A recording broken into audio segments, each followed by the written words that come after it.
जय हिंद भाई लोग। आज हम लोग बात करने वाले हैं फर्स्ट टॉपिक झारखंड के धरातलीय स्वरूप मतलब झारखंड का लैंडफॉर्म के बारे में।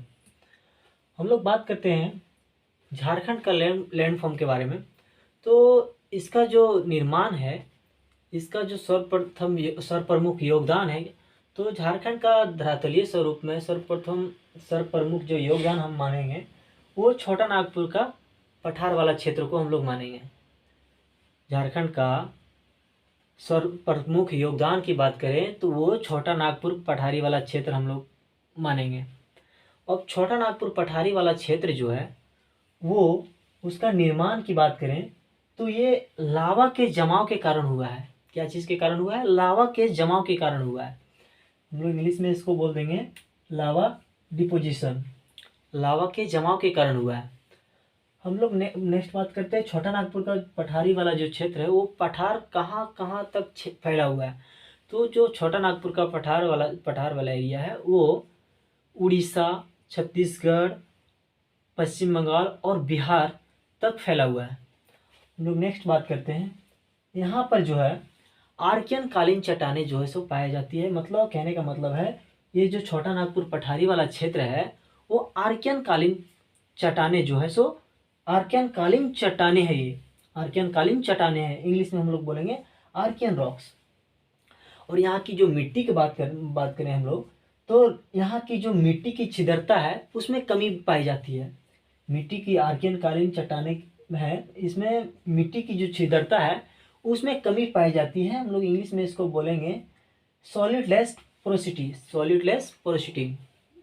नेक्स्ट बात करते हैं हम लोग, यहाँ स्पंदन की दर की कमी पाई जाती है। स्पंदन कहने का मतलब है यहाँ जो रिसाव है, यहाँ पर स्पंदन का मतलब होता है रिसाव। रिसाव की जो दर है या स्पंदन की जो दर की कमी पाई जाती है यहाँ पर हम लोग को देखने को मिलता है छोटा नागपुर पठारी वाला क्षेत्र में। क्योंकि स्पंदन की दर मतलब रिसाव की दर की कमी का मुख्य कारण है यहाँ पहाड़ी एरिया, लेस्ट रेट ऑफ प्रोक्लेशन। नेक्स्ट हम लोग बात करते हैं भूमिगत। यहाँ पर जो भूमिगत है, भूमि है, वो भूमिगत जल की मात्रा जो है सो बहुत ही कम है। क्योंकि यहाँ पर पहाड़ी क्षेत्र है जिस कारण से यहाँ पर भूमिगत जल की मात्रा जो है सो बहुत ही कम है। हम लोग छोटा नागपुर पठारी वाला क्षेत्र की बात करें, छोटा नागपुर पठार वाला क्षेत्र की बात करें तो इसकी एवरेज जो ऊंचाई है वो 760 मीटर है। आप लोग देखा पा रहे होंगे 760 मीटर जो है सो एवरेज ऊंचाई है। और यहाँ पर इसकी जो सबसे ऊंची चोटी है जो इसको हम पहले भी बता चुके थे, पारसनाथ की पहाड़ी समेत शिखर, उसका जो ऊंचाई है पारसनाथ की वो उसकी जो ऊंचाई है सबसे ज़्यादा वो 1365 मीटर है। कितना है भाई? 1365 मीटर। 1365 मीटर औसत ऊंचाई इसका 760 मीटर है। और इसकी जो सबसे ऊंची चोटी है समेत शिखर पारसनाथ की पहाड़ी बात करें हम तो वो 1365 मीटर जो है सो ऊंची है। कितना है? 1365 मीटर। लेकिन ये फीट में भी पूछ देता है, तो हम इसको हम लोग 1365 को फीट में हम लोग कन्वर्ट कर लेंगे तो ये आएगा 4478 फीट। 4478 फीट। नेक्स्ट हम लोग बात करते हैं, तब तक इसका आप लोग स्क्रीनशॉट लीजिए। हम लोग नेक्स्ट इसका धरातलीय स्वरूप के बारे में बात करेंगे, इसका विभाजन करेंगे कितना प्रकार से है ये।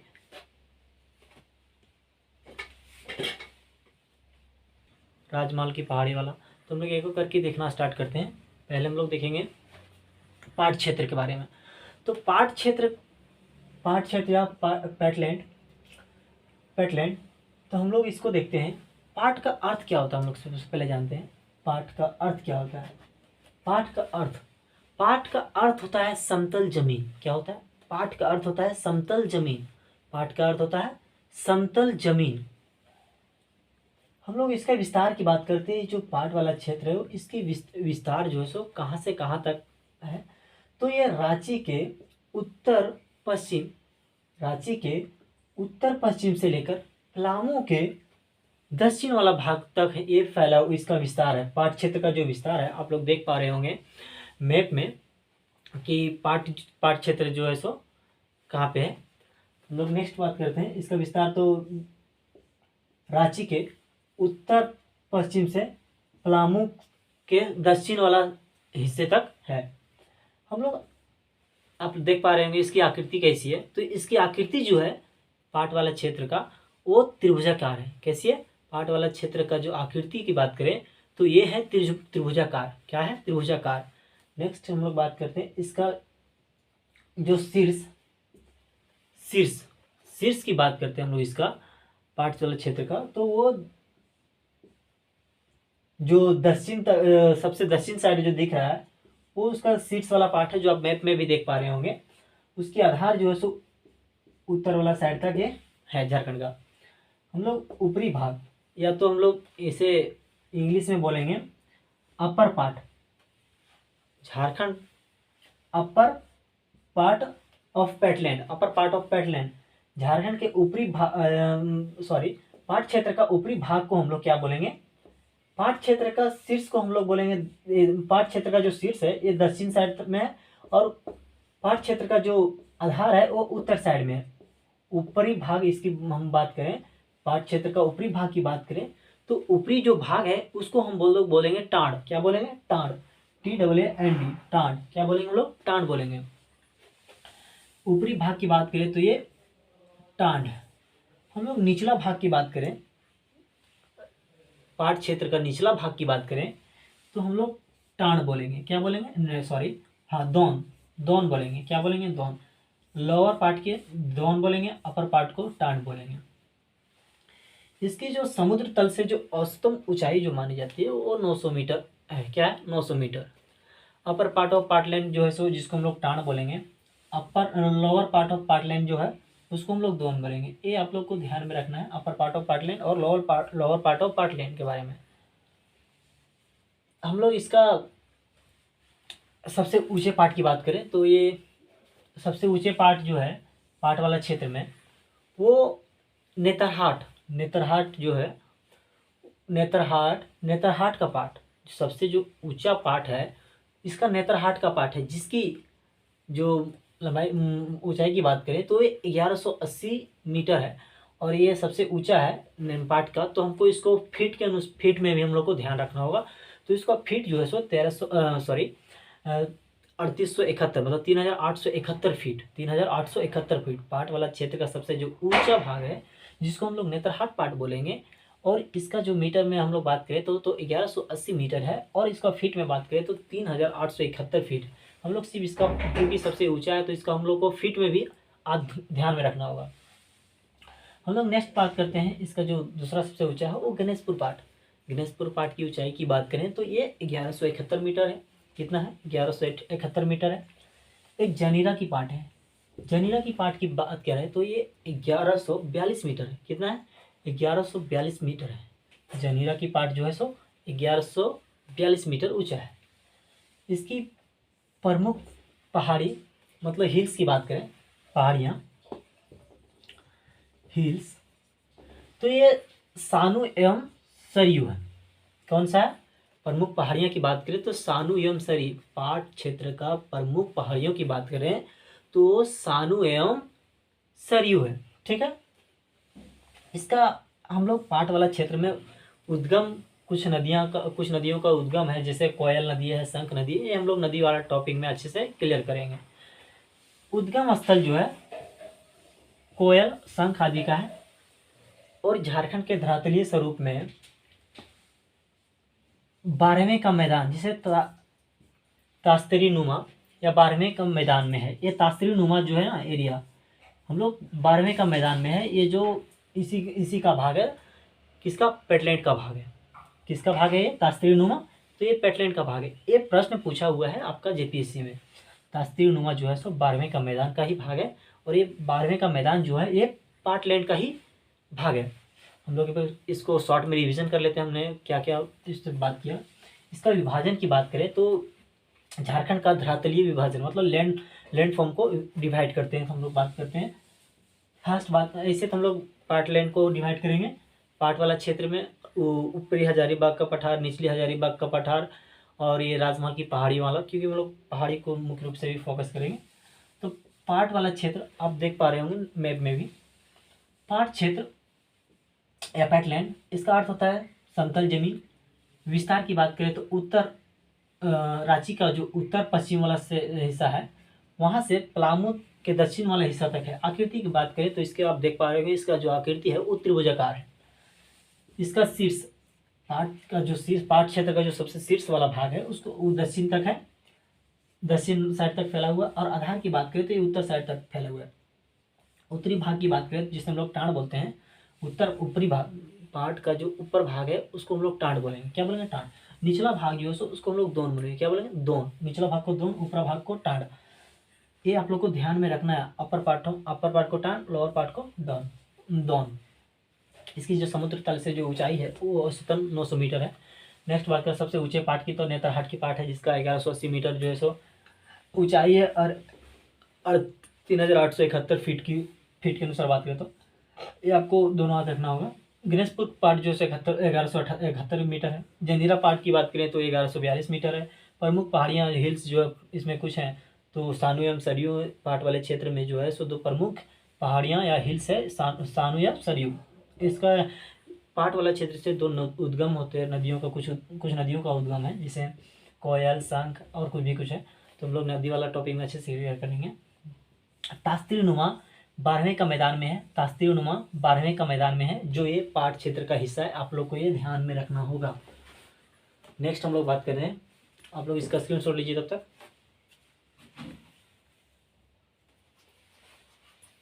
हम लोग दूसरा बात करते हैं रांची का पठार। किसका बात करते हैं? रांची का पठार। तो रांची का पठार की बात करें तो यह सबसे बड़ा पठारी भाग, जो पठार वाला हिस्सा है तो यह सबसे बड़ा पठारी भाग है रांची का पठार। रांची का जो पठार है आप लोग मैप में देख पा रहे होंगे रांची को पठार को, तो यह सबसे बड़ा पठारी भाग है। इसकी जो समुद्र तल से औसत ऊंचाई है वो आपको 600 मीटर है, या हम लोग इसको फीट में बदलें तो ये 1970 फीट है। कितना है? 1970 फीट है। नेक्स्ट बात करते हैं इसकी आकृति। झारखंड का पठार की आकृति की बात करते हैं तो ये चतुर्भुजाकार है। क्या है? चतुर्भुजाकार है। झारखंड की आकृति की बात करें, मतलब सॉरी रांची का पठार की बात करें तो ये इसकी आकृति है चौकोर। क्या है? चौकोर। नदियाँ जो रांची की पठार की नदियाँ हैं वो ढाल के कारण जलप्रपात का निर्माण कर लेती है। रांची पठार की जो नदियाँ हैं उसमें ढाल होने के कारण यह जलप्रपात का निर्माण कर लेती है। तो हम लोग कुछ प्रमुख जलप्रपात जैसे बूढ़ा घाघ, इसे लोधा घाघ भी बोलते हैं, हुंडरू, दसम, जोन्हा जिसका नाम गौतम धारा आदि बहुत सारे हैं। फिर से देख लेते हैं रांची का पठार। रांची का पठार का सबसे बड़ा भाग जो है सो वो रांची का पठार जो है सो पठारी क्षेत्र का सबसे बड़ा भाग है। इसकी समुद्र तल से औसत ऊंचाई की बात करें तो 600 मीटर है। फीट में हम लोग बात करें तो 1970 फीट है। आकृति इसकी चौकोर है। नदियाँ जो है सो ढाल बनाने के कारण यहाँ पर जलप्रपातों का जो है निर्माण हो जाता है। बहुत सारे जलप्रपात भी हैं जैसे बूढ़ा घाघ जिसको लोधा घाघ भी कहते हैं, हुंडरू, दसम, जोन्हा जिसे गौतम धारा बोलते हैं आदि। हम लोग नेक्स्ट बात करते हैं थर्ड का पार्ट वाला क्षेत्र। सेकंड देखा रांची का पठार, और थर्ड की बात करें तो ये हजारीबाग का पठार।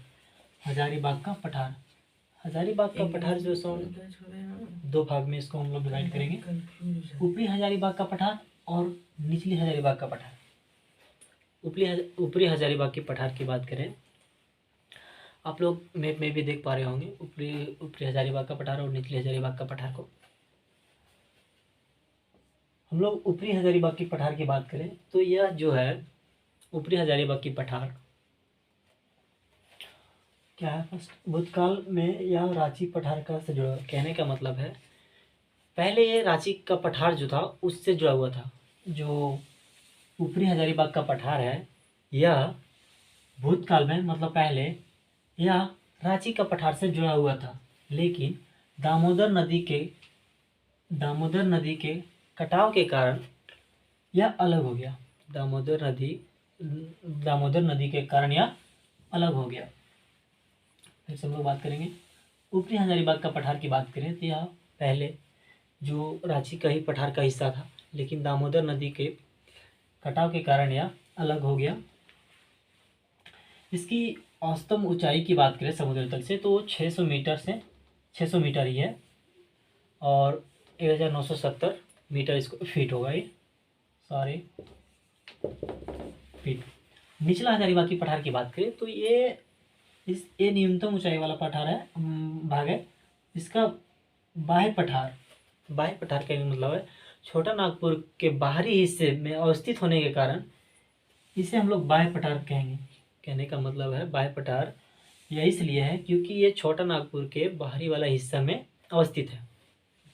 इसकी जो समुद्र तल से औसत ऊंचाई हो वो है 450 मीटर, मात्र 450 मीटर, और फीट में बात करें तो ये है 1476 फीट।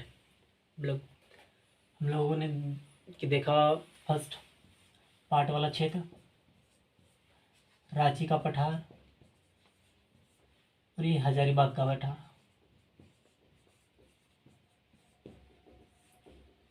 इसको हम लोग 2 में डिवाइड किए, निचली और ऊपरी। हम लोग चौथा देख लेते हैं, राजमहल की पहाड़ियों वाला क्षेत्र। हम लोग इसको देखना स्टार्ट करते हैं, स्क्रीनशॉट लीजिए तब तक। नेक्स्ट बात करते हैं राजमहल की पहाड़ियाँ एवं मैदानी क्षेत्र के बारे में। राजमहल की पहाड़ियाँ एवं मैदानी क्षेत्र के बारे में आप लोग देख पा रहे होंगे मैप में कि राजमहल की पहाड़ियाँ जो है, राजमहल की पहाड़ियाँ उच्च भूमि मतलब लिखा होगा मैदानी क्षेत्र। हम लोग इसकी बात करते हैं, जो इसका निर्माण की बात करते हैं, निर्मित, तो ये आसमान नदी घाटी एवं मैदानी क्षेत्रों से हुआ है। कहने का मतलब है जो राजमहल की पहाड़ियाँ एवं उसकी मैदानी क्षेत्र है उसका निर्माण की बात करें तो ये आसमान नदी एवं मैदानी क्षेत्र से मिलकर हुआ है। ठीक है, यह पठारी क्षेत्र है। समुद्र तल से औसतन ऊंचाई की बात करें, समुद्र तल से औसतन ऊंचाई की बात करें तो लगभग 150 से 300 मीटर ऊंचा है।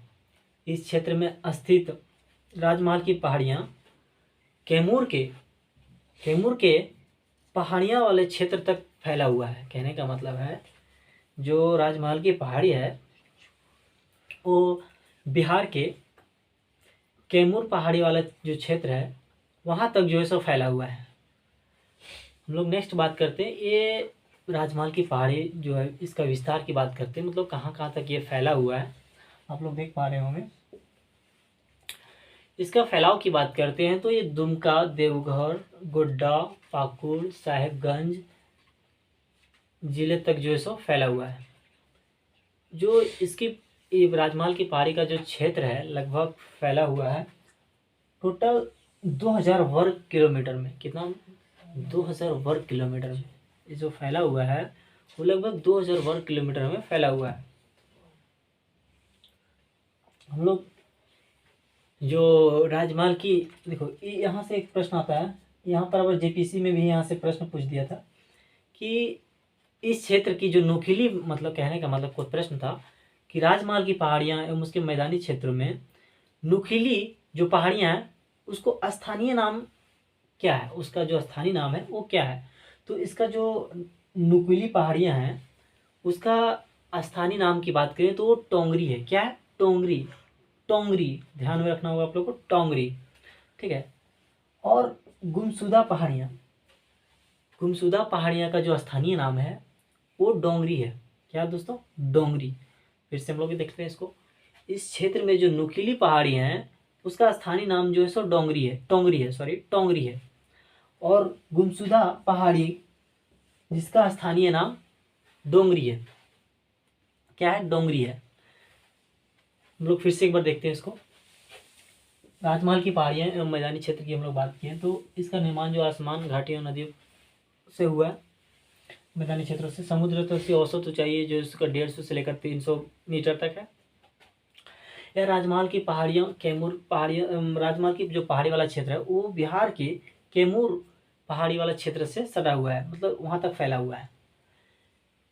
राजमहल की पहाड़ी के विस्तार की बात करें तो ये लगभग 2000 मीटर में फैला हुआ है। इस क्षेत्र की नुकीली पहाड़ियों को भी बताएं कि हम टोंगरी बोलते हैं तथा गुमसुबा गुम्बदनुमा क्या है भाई, गुम्बदनुमा पहाड़ियों का जो स्थानीय नाम है वो डोंगरी है। गुम्बदनुमा पहाड़ी स्थानियों का नाम जो है सो डोंगरी है। हम लोग नेक्स्ट बात करते हैं। चाई बासा का मैदान इस क्षेत्र का स्वर प्रमुख जो है सो मैदान क्षेत्र है, जो पश्चिमी सिंहभूम के पूर्वी मध्यवर्ती भाग में स्थित है। क्या है, फिर से देखिए हम लोग, चाईबासा की मैदान इस क्षेत्र में स्वर प्रमुख है मैदानी क्षेत्र जो पश्चिमी सिंहभूम से पूर्वी सिंहभूम के मध्य में फैला हुआ है। चाईबासा का मैदान उत्तर में दालमा की श्रेणी, पूर्व में दालभूम की श्रेणी और दक्षिण में कोल्हान पहाड़ी वाला क्षेत्र है, और साथ में वन भी है उस क्षेत्र में। तथा पश्चिमोत्तर में बात करें तो पोरहा हाट की पहाड़ियाँ से घिरा हुआ है। फिर से हम लोग देख लेते हैं। पश्चिम में जो है सो पोरहा हाट की पहाड़ियों से घिरा हुआ है, और इसमें दक्षिण में अजय घाटी मौजूद है। अजय नदी घाटी इसमें बहुत इंपॉर्टेंट है कि अजय घाटी, हम लोग फिर से बात करते हैं। इसके दक्षिण में जो है अजय घाटी मौजूद है। कौन सा घाटी? अजय घाटी, अजय नदी घाटी, सॉरी अजय नदी घाटी, अजय नदी घाटी। अजय नदी घाटी कहाँ, कौन सा क्षेत्र से इसका संबंध है? तो ये राजमहल की पहाड़ियाँ वाला क्षेत्र से संबंधित है। आप लोग को नोट्स जो है सो अच्छे से सिस्टमेटिक तरीके से प्रोवाइड जो है सो टेलीग्राम चैनल पे कर दिया जाएगा, क्योंकि कुछ प्रॉब्लम के कारण से अभी तक नहीं किया गया था। आपको नेक्स्ट मतलब कल जो है सो डाल दिया जाएगा ये वीडियो के साथ में ही। इसका टेलीग्राम का जो लिंक है वो आपको डिस्क्रिप्शन में ही मिल जाएगा। आज ये था फर्स्ट टॉपिक। हम लोग कल से सेकेंड टॉपिक की बात करेंगे। आज हम लोग धरातलीय स्वरूप को देखें और इसका जो विभाजन हम लोग किए पार्ट, और रांची पठार, हजारीबाग का पठार। हजारीबाग पठार को हम लोग दो तरीके से बांटे, निचली हजारीबाग का पठार, ऊपरी हजारीबाग का पठार। और ये राजमहल की पहाड़ी वाला क्षेत्र हम लोग देखे। मैदानी क्षेत्रों के बारे में बात करें तो इसमें से, और इसका नॉर्थ साइड में कोल्हान, और सॉरी दक्षिण साइड में जो है सो कोल्हान वाला पहाड़ी, पश्चिम में सारंडा वन जो है।